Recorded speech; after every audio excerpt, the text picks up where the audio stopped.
Good morning, good afternoon, everyone. We're so glad that you have joined us today. One of the things I want to do is introduce myself and introduce Dr. Yolanda Harper. One of the things that we're so grateful that you are here, and we're just very, very excited. This is like a wonderful journey that we get to take with you. And so we just ask you to sit back, enjoy this journey. Dr. Harper, I will let her introduce herself, and then I will introduce myself last. Dr. Harper, you have the floor. Well, thank you, Dr. Hardy. Hello, everyone. Yolanda Harper. I'm a lead faculty in Applied Behavioral Sciences. I've been with Ashford since 2013, and I'm just happy to be here with you. Like all of our team members, I have written grants, and I'm not going to take up a lot of time chatting about that now, but the examples that we're going to use are that I'm going to cover will be the type of grant that I've written in the past. So. Awesome. Thank you, Dr. Harper. My name is Dr. Pamela Hardy, and I am an associate dean here in the College of Health, Human Services, and Science, and I've been at Ashford since 2012 and have also written numerous grants and also have been a grant reviewer and just love to do this. We also have a grant writing class in our college. So without further ado, we're going to get started. And if you notice, the first thing here, it says, welcome to Basic Grant Writing 101, Chasing the Mission. And the one thing I can say to you as we go along, and many of you have written grants and some of you have not, one of the things is that I want to make crystal clear is that we will always chase the mission. And when we chase the mission instead of dollars, we will do all of the things necessary to have the proposals and get the funding we need. And a lot of times nonprofits lose sight of chasing the mission. They end up chasing the dollars and they change what their original mission was. So we definitely want to be able to say that to you. We are about chasing the mission. So I'm gonna move this slide, I think. Oops. So as you can see, all of the the session presenters, and then I'm going to move on to the first thing we're going to do. One of the first things we're going to discuss is the problem needs statement. And I want to say to you, as somebody who has written for college newspapers, they drove into us the who, when, where, what, and why, and how much. And as we take this journey together, one of the things I want to be clear and to say to you is, every time you are going to write something in a proposal, I want you to think about those questions. Those questions are very relevant and very, very, very important as we go down this list of things. And one other thing I want to make clear, in the grant writing proposal, every section relies on the section before it. So there is not a section in the grant proposal that will be standalone. And this is why it's imperative to have an amazing problem statement or needs assessment. And we're going to take a step further and pretend like we've done the need assessment. And so I want you to think about the problem statement defines the rationale for the proposal. It documents the problem of need, and it presents statistical information that supports the problem. So these are some of the things that we're going to cover throughout this this presentation. So say, for instance, a needs assessment, it's prior to. One of the things that nonprofit organizations do, they go into the community, they're thinking about a problem that they want to solve. And they also are inclusive of stakeholders. They bring everybody together and they're looking to see what is the problem that they decide that organization wants to solve. So they'll actually conduct the assessment, and it's inclusive of surveys, focus groups, and they will do this to come up with their needs assessment. These are the things it says that we need. So when we're thinking about the needs assessment. We're going to pretend like we did the needs assessment, but we're going to come up with our program statement. And so I don't want to move there yet. So one of the things, when you begin writing your grant proposal, your first goal should be to answer all important questions.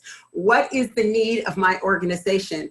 And, will my project actually be able to address this? So when you provide a wonderful outline for preparing an effective needs statement, it is that you should convince the funder that your project meets a critical societal need. So one of the things that are imperative is that you align your mission with the mission of the organization. So for instance, if I'm going to look at, I want the California Endowment or Annie E. Casey to fund me, I have to look at their mission and align my mission with theirs. And Olivia and Paul outlined that in the first the first session. So one of the things you want to do is make sure, because if I'm going to say, I want to get funded for rowboats and I'm looking at the California Endowment to fund me, it just isn't going to happen. So you have to make sure that you have that alignment. What does a needs statement include? An excellent needs statement grabs the funder's attention. And I always say to students is, your needs statement needs to be something that, actually moves that funder to action. So you don't want some boring needs statement that is just statistically heavy and it doesn't tell a story of your needs. So it needs to be inclusive of their interests, using facts, quantitative data, and stories. It's okay to have anecdotal stories, and it could be qualitative data. The need you address must clearly relate to the nonprofit's purpose and not the nonprofit itself. So you are serving the client in your nonprofit. It needs to be well supported by evidence such as statistic, expert views, and trends. It must directly connect and support the organization's ability to respond to the need. A lot of times what I have read, need statements, they're great. However, it is clear as you read on that the program cannot sustain the idea that they have. And so I'm always saying like this, you want to use the KISS principle. And the KISS principle is to keep it sweet and simple. Your needs statement should avoid a circular reasoning. A common error in grant proposals is that many proposal writers define circular reasoning as claiming that the absence of a solution is an actual problem. Then your solution is offered as a way to solve the problem. So you want to ensure that you present a way. The problem is that we have no senior centers in our community, and building a senior citizen will address the problem. So basically, how to write the needs statement. As I said earlier, use statistical information that supports your argument. And what I have seen as a reviewer, many times the proposal writer will be on point. However, they're saying what they think. There is no support. There is no statistical research, and it is imperative that we either cite someone that's, another proposal, or its beneficial results, a strong case for the proposal. It needs to be documented well, and if you collect information from the internet, ensure that your references are reputable and that the links are current. And I just want to say here, I had the opportunity to go to Louisiana. Went to Louisiana because there was a program that San Diego County wanted to replicate. And that's why it's so imperative that we write in a way that if we wanted to replicate it in some other region or someone else wants to replicate it, they can actually do that. So we went to Louisiana to see what this program was, and it was called Walkers and Talkers, and it was funded by Annie E. Casey. We were so impressed with it that we came back and actually replicated that program right in San Diego County. So you want to be able to quote authorities on your topic, include names, sources, and make it urgent. Again, there are a multiplicity of funders, not funders, but proposal writers. It's competitive. What makes your proposal stand out? It's a critical need now. You want to get your funder to get up off their butt and give you some money. So one of the things I want to do is we're going to create a problem for you, okay? And the problem, so to make this easy, we have decided the problem that you're going to deal with will be first generation college students' success rates. And so one of the things that I want to do, and if you have a pencil and a blank piece of paper, if you can get that out, I'll give you about 30 seconds to get ready. Get that out. And one of the things that we're going to do next, and I do this because everybody doesn't learn the same way. And oh goodness. We're going to do what's called the problem tree. So if your problem is first generation college student success rates, we're going to draw, I would like you all to draw a tree. And if you don't want to draw one, I'll never know, but draw a tree. And then at the trunk of the tree is what is the problem? That's going to be your problem, which is first generation college students, right? And then what are the roots of the problem? And so we know how a tree grows, and it's not going to be something on, on level ground. It's going to be up underneath. And so what we want to do is list what are the root causes underneath. So I'm going to ask you, if you're thinking about first generation college students, what are some of the roots? And then what are the effects on the branches, the effects of being a first generational college student? And then what is the solution? And so you list the solution on the leaves. So I'm going to give you a moment, and I would like anyone to write in what are some of the root causes of this problem. And as you're thinking about that, you can just put them in the chat. Many times I'll give you an example. I have a headache. Well, having a headache is not the problem. It is the symptom. And many times proposal writers write to the symptom and do not get to the root of the problem. So what are some of the roots? Anybody write them in the chat. I'm going to give you some hint. College readiness is a root cause. Oh, I guess, are you there? Yeah, Pamela, we're getting some root causes in the chat. Okay. Money mindset.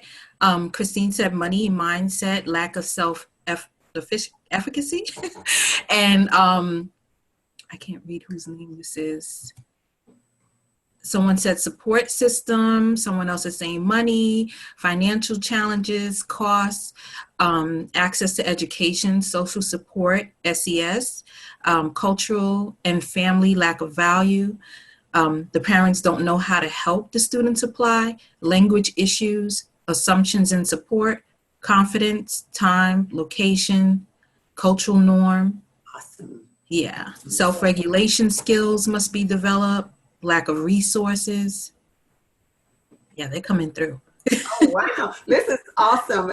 And this is the deal, is when you start looking at the root causes, then you can be able to effectively create a program, a proposal that deals with the root causes, like financial challenges and racial disparity and lack of self-esteem and college adjustment, and all these things as you put a program together. So one other thing I would like you to do, and I thank you all for that, because this is the way that I have taught it for 18 years. We always use the problem tree.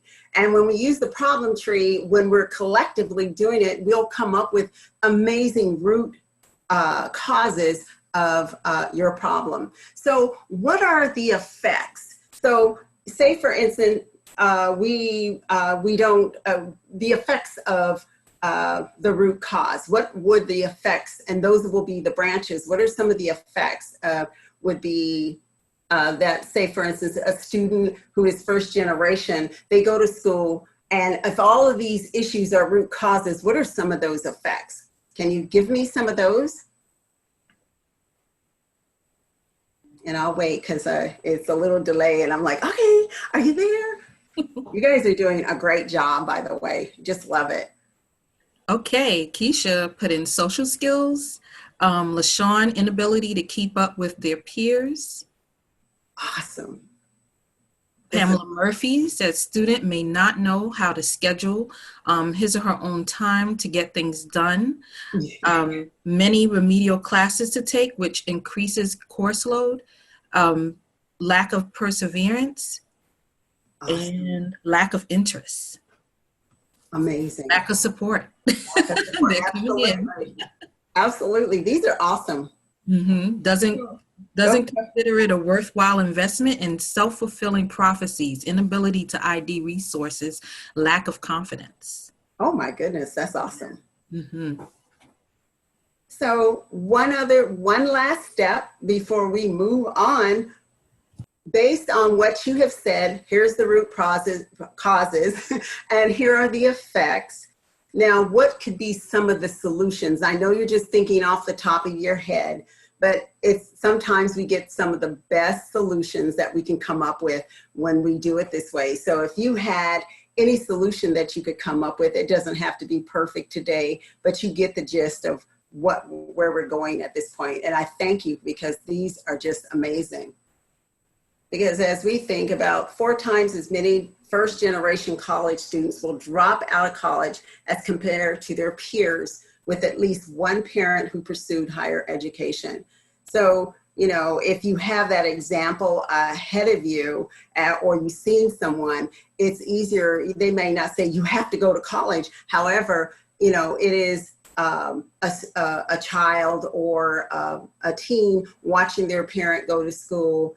Vicariously, we learn, even though, you know, I want you to do as I say and not as I do, but children and teens are always watching. So yes, ma'am, go ahead. Okay.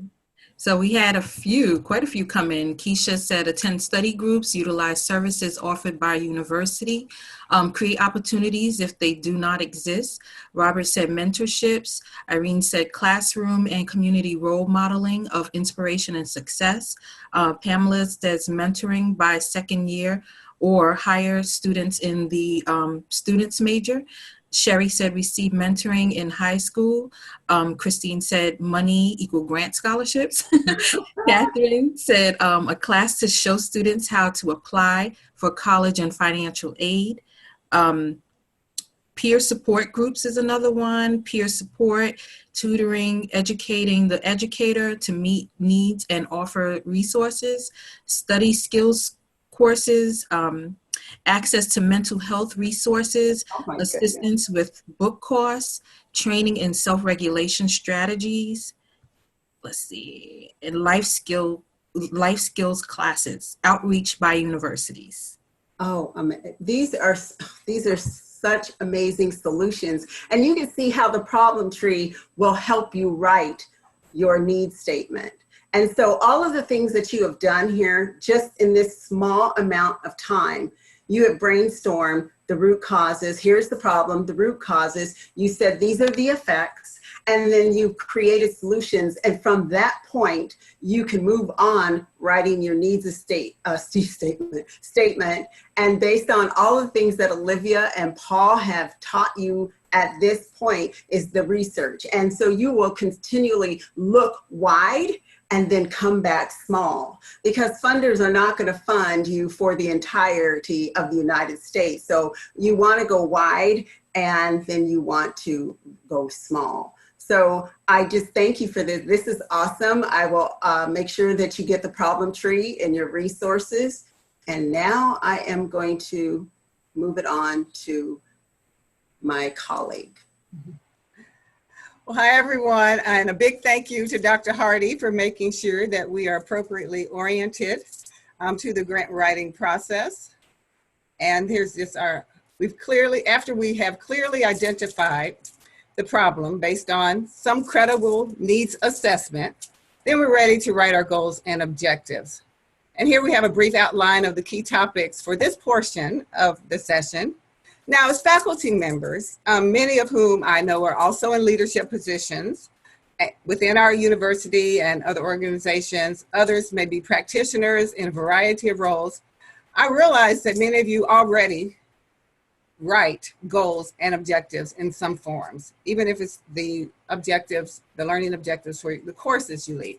So the good news is that much of what you already know about goals and objectives translates to the grant writing process. So I'm actually going to begin with a few reminders. We're all kind of on one accord when it comes to this topic, but know your organization. So definitely, and since both Olivia and Pamela have already talked about this, I won't spend a lot of time on this. But before beginning drafting our goals and objectives, we need to do our homework. And as we were reminded in session 1 and a few minutes earlier, we need to know the organization to which we intend to submit our grant proposal. So know the funding organization. Once we have a general sense of what the organization is about, we need to take that frame of reference to learning more about the grant itself. As Dr. Hardy mentioned, too many people chase dollars. They hear that organization X awards grants in the amount of $50,000, $50 million. Without reading, I'll say the bold-face print, because it's not fine print. These organizations tell you what they're about and what their grants are about. So what is the purpose of the grant?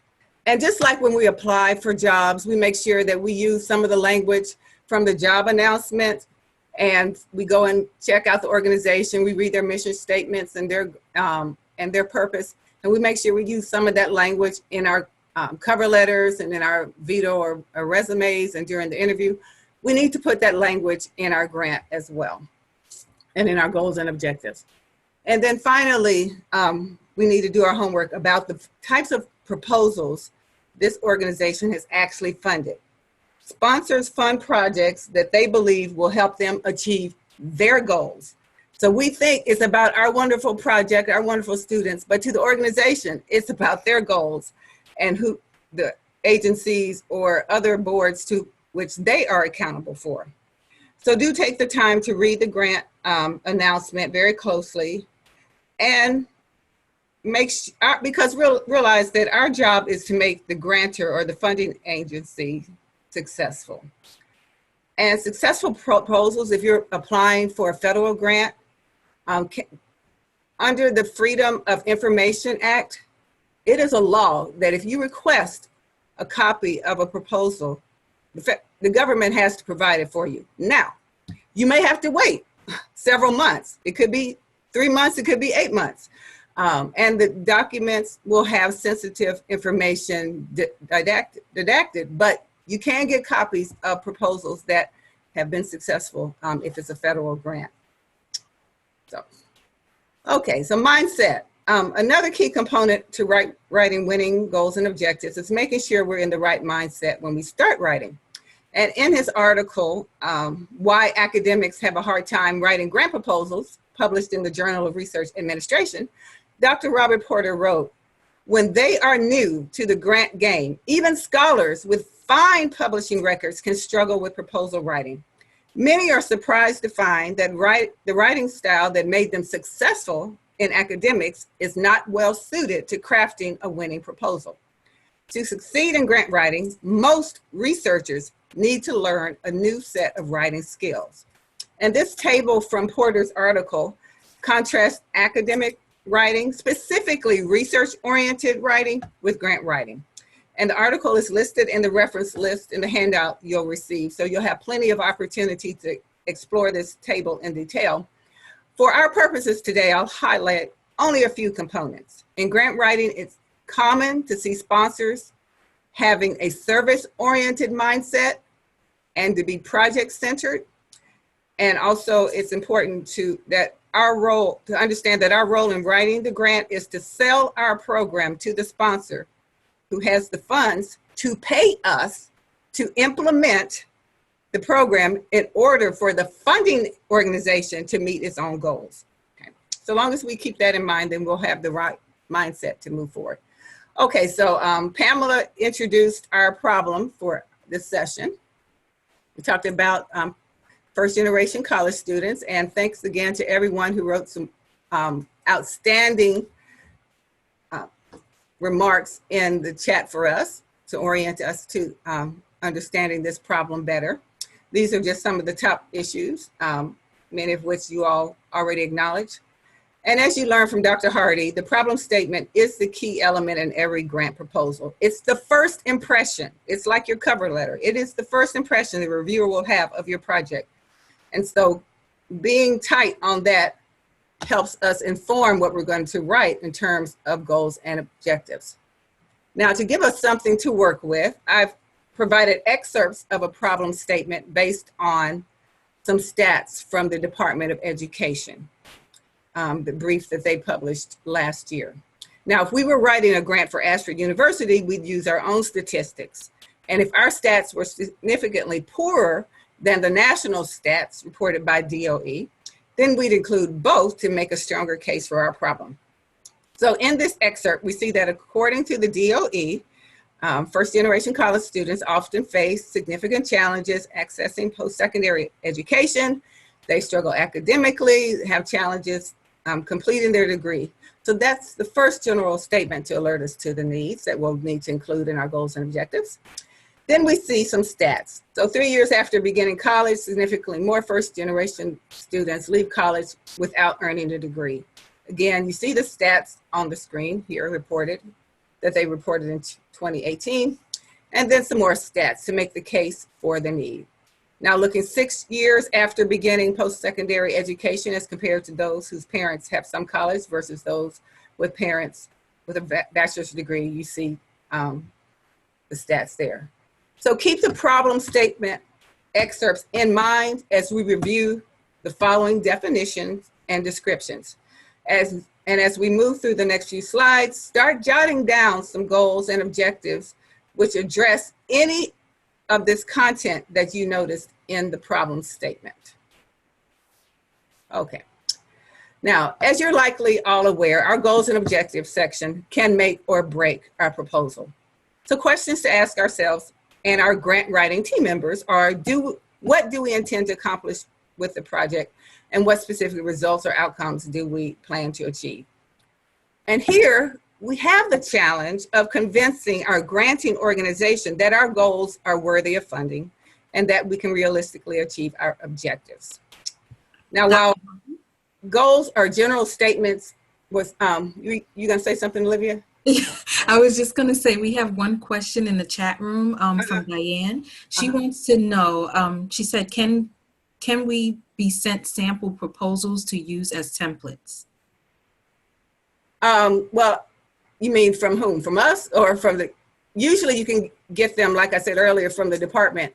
Well, if it's a federal grant, like the DOE, Department of Education, you can get not only samples, but copies of proposals actually funded. Now, if it's an organization like a major retailer that has a foundation, they may not provide those samples. But if you are network, a lot of times people will give you copies of what they've submitted. So but it's definitely federal grants.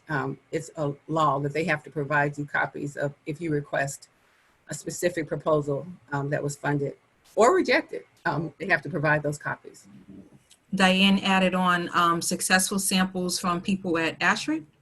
You can ask them, and if they may or may not, like in the last session, Dr. Curran Gerald said that he would provide samples of proposals he's written. So I guess that would be on a case-by-case basis.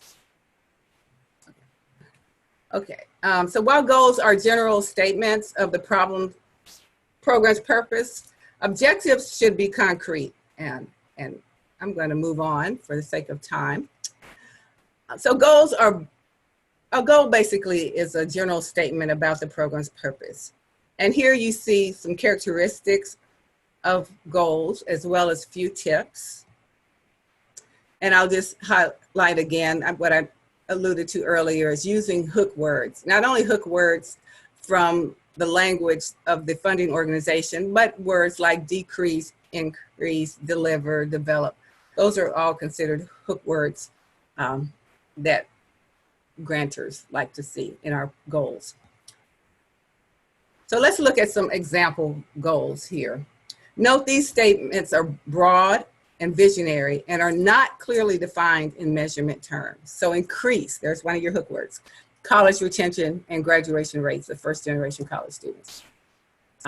Here we talk about graduate these students as skilled, self-actualizing professionals and global citizens who lead through best practice. So these are all goals from projects that have received federal funding for their programs.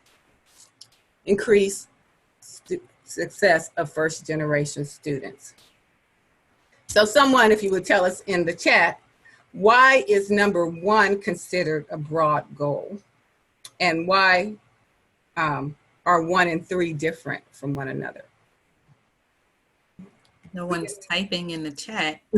Okay, one just came through. Charles said success and retention, graduation are not always the same. Absolutely, thank you. So I have to now, before we move on to objectives, give my disclaimer. Yes, we're focusing this session on defining clearly goals and objectives. And as a preview to our session on evaluation, I'll mention another term that will work into our grant proposal, and that's outcomes.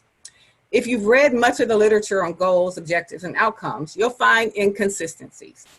And if you review examples of goals, objectives, and outcomes published in books, websites, and in funded grant proposals, you'll find a significant lack of consistency over the past 3 to 4 decades. The definitions and examples I'm using are the most contemporary and most consistent with federal funders, like the Department of Education and major federal funders, grantors such as DOE. Meaning, the definitions are the most commonly consistent with those used also by academics who write about goals, objectives, and outcomes. But be advised that a charitable, highly service-oriented nonprofit community organization with no significant academic affiliation or limited academic socialization may start a grant program and develop an RFP with definitions and examples of goals and objectives and outcomes that don't necessarily conform to these definitions, like those in a way that the Department of Education would expect. So when you see that, you don't point them out that they're wrong and that they don't know what goals and objectives and outcomes really are. You just find out what they value and what their expectations are. Dr. Harper, we received 2 more answers to your question for the previous slide. Diane said specific information, and Pamela Murphy said number 3 is not as specific. It is not measurable because particular variables are not named. Fantastic, absolutely. So, and that's why it is a goal and not an objective. So now, perfect. Thanks for sharing those. Now let's talk about objectives. A goal is only as good as the objectives that support it. And objectives represent the steps towards accomplishing the goals. They need to be concrete and specific. And the authors of this particular book, Winning Grants Step by Step, recommend stating objectives in quantifiable terms. They have a preference for outcome objectives, not process objectives, but we'll cover all 3 types. And then making sure that we specify the results of our grant activity, as well as identify the problem served. Okay, so many of you are familiar with this acronym SMART. Often RFPs don't specify which types of objectives they're looking for in these specific terms. Some use terms like objectives, others say milestones and benchmarks. And like I said, there's inconsistency. So some will actually use those 3 terms interchangeably, even though academics will give you different definitions of all 3. The most common type of objective funders ask for in their grant application guidelines are outcome objectives. And whether or not the type of objective is specified in the RFP, always include some outcome objectives. Those should be your strongest objectives. Use phrases that imply measurable changes to increase or to decrease, for example.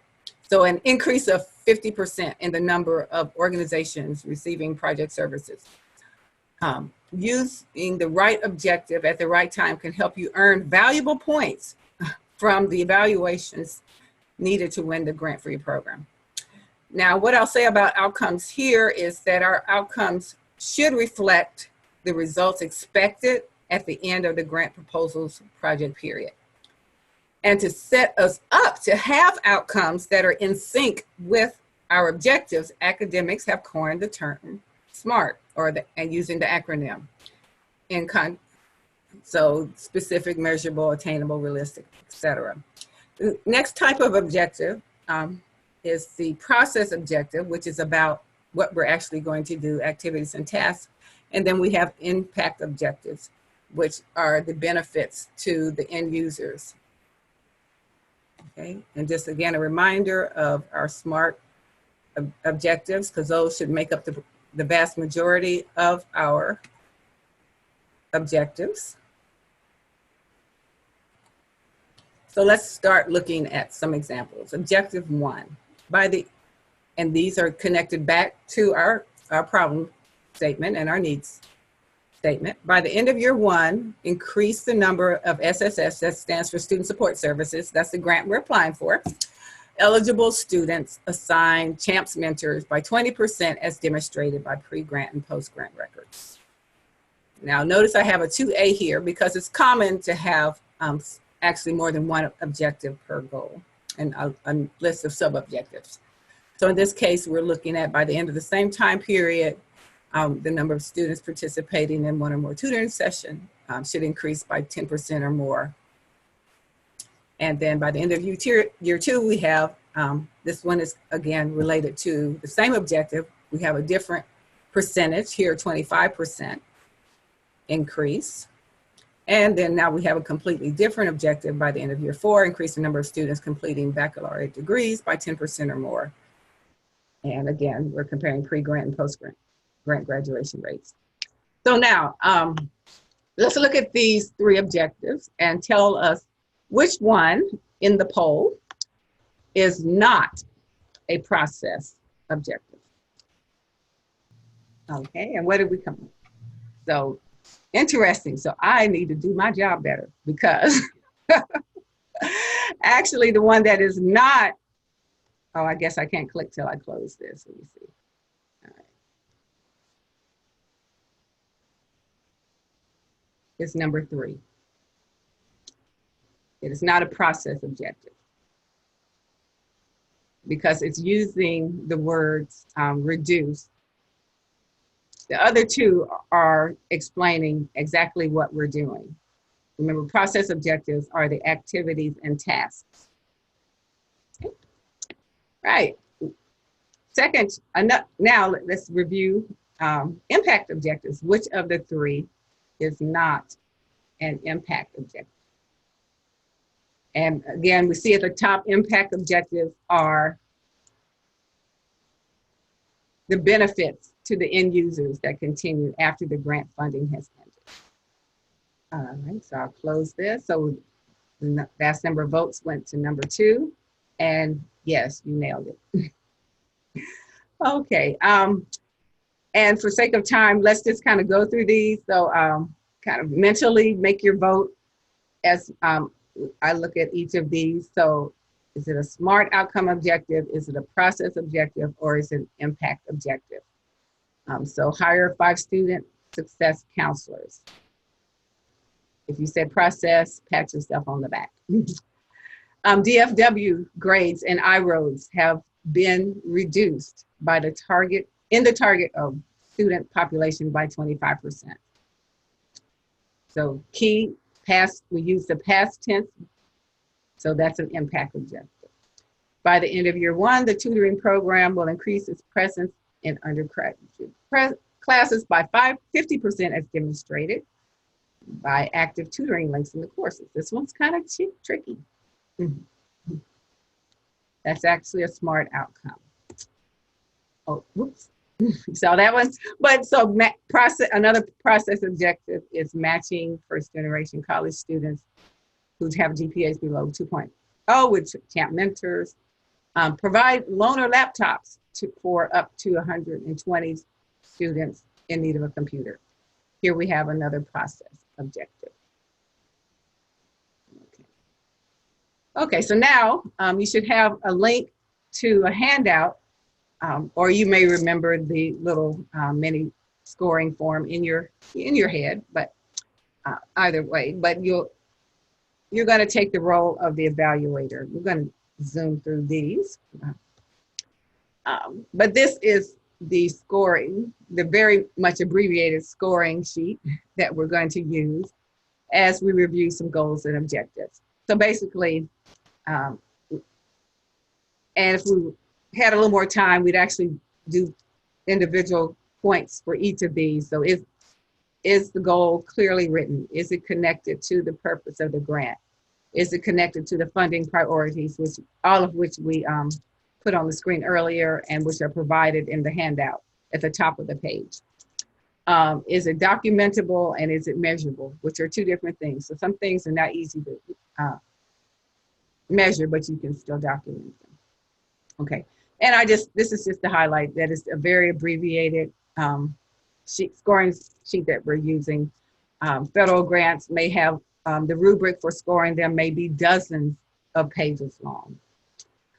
Okay, so as we look at the goals and objectives, and this information is at the top of your handout also, we're comparing them to this language, specifically the language on the right for the Student Support Services Program grant that we're applying for in our exercise. Dr. Harper? Yes. Did the handout go out? Pamela's asking if she missed it. Kate said she was going to put a link in the chat. So I don't know. do that right now. Give me just one moment. Okay, I thought it was already there. So to increase, so if you go to the DOE website, it has basically this information that tells you the purpose of the TRIO Student Support Services grant and their own particular goals. So remember I said our program, our grant has to help that agency meet their goals. And it's focused on increasing college retention and graduation rates of eligible students. And number 3 tells you who's eligible, basically. To increase transfer rates of eligible students from 2-year to 4-year institutions and to foster an institutional climate that supports students who are first-generation college students, low income, which is usually defined by being Pell Grant eligible, or a student that has a disability that qualifies under the ADA. Their funding priorities are development of the last grant cycle, were development of non-cognitive factors, and to provide individualized counseling for personal, career, and academic matters. So knowing that, then we can determine whether the program that we're writing or developing is in alignment. So look at these goals and objectives and think about your scoring sheet. And we don't have time to actually do totals now, but so if someone wants to unmute and just pick any of these particular goals and share their thoughts about, are they clear? And again, they're goals, so they don't have to be measurable, but are they in alignment with the program and the needs that we discussed earlier? They will have to write it in the chat. They can't unmute. Well, they could hold it, raise their hand, but either way. They could raise their hands and Kate can unmute them. But we don't have a lot of time, so. Did anybody write anything, Olivia? Nope, nothing yet. Okay. Well, then I'll just go ahead and say, yes, again, we have goals here, not objectives, so they don't need to be measurable, but they are in alignment with the program objectives. Now, there's not a lot. The third one demonstrates a greater alignment with the funding priority, the second funding priority that we saw. Here are some. Well, I'm not going to say. Someone tell me whether or not they think these are goals or objectives. That's just One word, you can put that in the chat.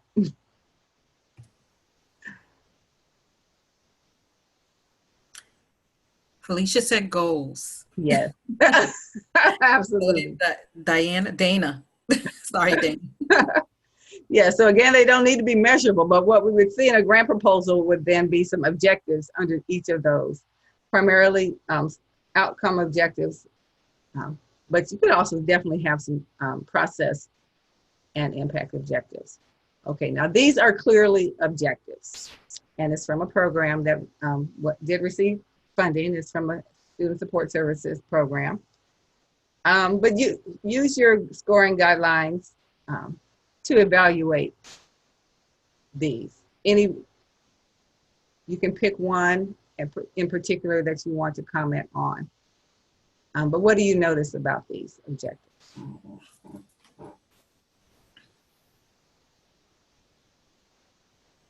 And it is okay to use the raise your hand feature if you want to. Be unmuted.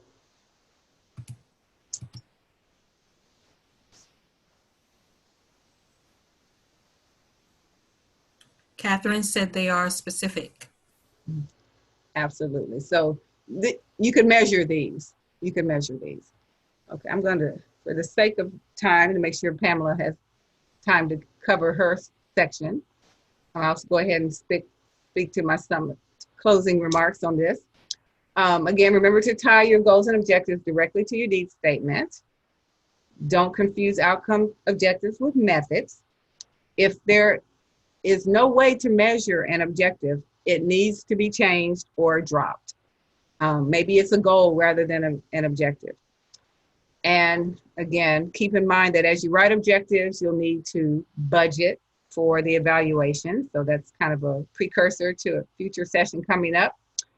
And if you don't have the resources to evaluate an objective, then you're setting yourself up to lose points, hurting your chances of winning the grants or losing the grant altogether, and not having it renewed or you to reapply, and possibly being in negative standing with the funder when you don't deliver the data needed. So writing objectives, not only does your program need to be realistic, but your ability to assess the objectives that you write needs to be realistic. When deciding how many objectives you should have for each goal, there's no perfect answer, but it's typical to see at least 2 or 3, often many more times more objectives per goal. And in today's accountability-oriented culture, it's wise to ensure, again, that your objectives are measurable. So I'm going to, this resource is in the handout that you'll receive, as well as these recommended readings and references, and we'll make sure. Dr. Hardy. Thank you so much. And I just want to say, you're probably saying, why did we spend so much time? Well, it is not only teaching it, but also writing it. One of the areas where most people fail is in goals and objectives. And as long as I have worked in the health and human services area, I still see people who have been in the business for years are writing goals for objectives. And so if you do not have clear, concise objectives, you cannot write your methodology. So this is the area that most people actually, I don't want to say fail, that it's either in the need statement or the goals and objectives. And so from the outset, I said to you, definitely this is an area that you definitely will have to look at in terms of how everything fits together. So this is just a little checklist, and I'm going to talk about, I love methods because they're just amazing. And so when you have clear, concise goals and objectives written, it's easier to write your methods section. And so when writing a grant proposal, it is the responsibility of the grant writer to ensure that all activities of the project are effectively and clearly outlined. Therefore, the activities outlined in the methods section need to satisfy the objectives. So when needs and problems have been described, then and objectives stated, the next step is to write the methods by which you propose to achieve the objective. So basically, excuse me, one way to look at objectives is how. How am I going to do this? What activities are we going to use? So when you think about a methods or a methodology, refers to the activities, the strategies, the procedures that may be used. Methods provides the steps that will be achieved and at the end result. So I want you to think about when you write a statement that describes methods used to address the identified problem, exhibits some of the following characteristics. It will describe who will benefit, the recipients of the intervention. So when we look at the methods section, naturally flows from the problem and objective. It clearly describes the activity, states reasons for selection, and these are the things that most grant writers do not do. If you say something, say for instance, I'm just going to make something up. I decided to go to the store. Well, one of the first things I'm going to ask you is, why did you decide to go to the store? You need to tell the why. Why? And so as somebody who teaches grant writing on a regular basis, and I'm in the last class, I tell the students, initially, this is what's going to happen. I'm going to write a lot of questions because my desire is to get your information out of your head onto the paper. And if I am reviewing a grant proposal and I have more questions than I do answers, I'm going to put that down. I'm going to put that grant down and move on to the next one. So it describes the staffing, and I don't know what's going on here, and describes the clients and the client selection.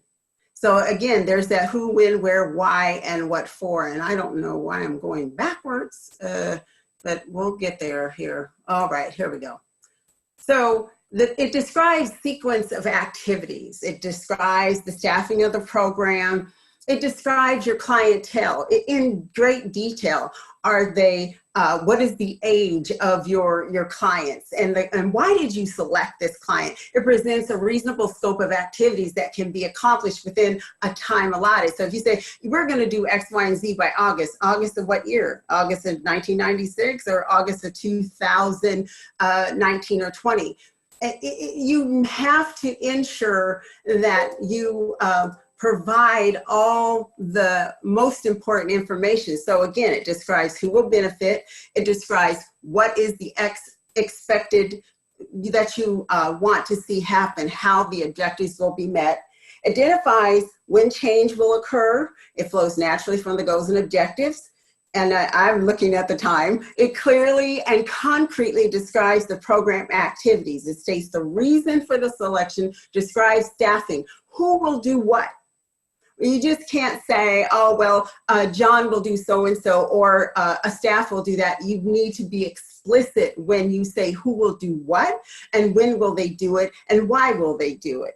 Activities connected with a proposed intervention can be accomplished within a well-defined time frame and are consistent with the resources of the applicant.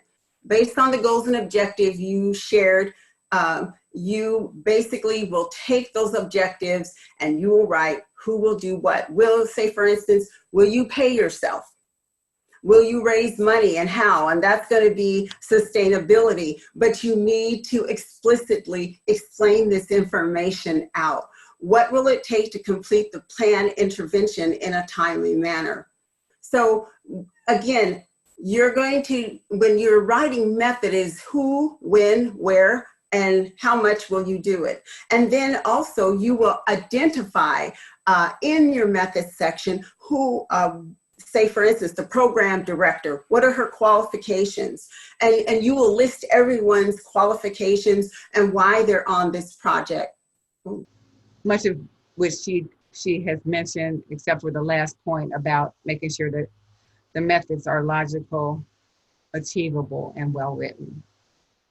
I know we're at the end, but here's some things I want you to think about. I want you to think about objective versus methods, it's all about the words that we use. And remember early on, I had said that you need to use action verbs. Well, you need to think about how to increase, decrease, to reduce, to improve, to strengthen, to promote. Objectives are always measurable. And if you have measurable, time-bound, specific objectives, you will be able to establish and create an amazing method. So I want you to look at the words that are used for the methodology. It is to establish, it is to create, it is to launch, it is to make methods, activities. So I'm gonna try to move this. I don't have, let me see if I can garner. I thank you for your patience, and I know we are over time. Excuse me, I just want to say this to you, is that we were pretty clear about how much information is going into this, but this is what we want to make crystal clear. This is basic grant writing. We do not expect you to go out and boil the ocean. But what we do want to ensure that we provide you with basic information. So again, I just want you to continue to think about all the things that go into grant writing, and each section actually will scaffold onto the other. And so as we look at our next session, when it's about grant writing, a budget and sustainability, those things will come from the problem, the goals and objectives, and the methodology. And I know we're over time, so if there are any questions, if you can stay, we'll stay for a few minutes. And again, I apologize, I had no control over that. And any questions that you may have. And I know that, as Dr. Hardy said, we're a little short on time, but if you have questions you want to put in the chat, and then we'll respond to you by email as well. That's an option. Absolutely. And we're just going to say, because we're so cognizant of your time, thank you everyone for being here. We really appreciate you learning these skills, and we are always present here to support your efforts. I cannot speak for everyone, so I'm going to speak for Pamela, and many people know I will also review your grant. I won't tell you how to do it, but I'll definitely say, think about this, I'll do exactly what I do with the students. I'll say, consider this. So we are here, and we're going to do some amazing things. We thank you. We look forward to you being in the next session. Have an amazing day, and take care.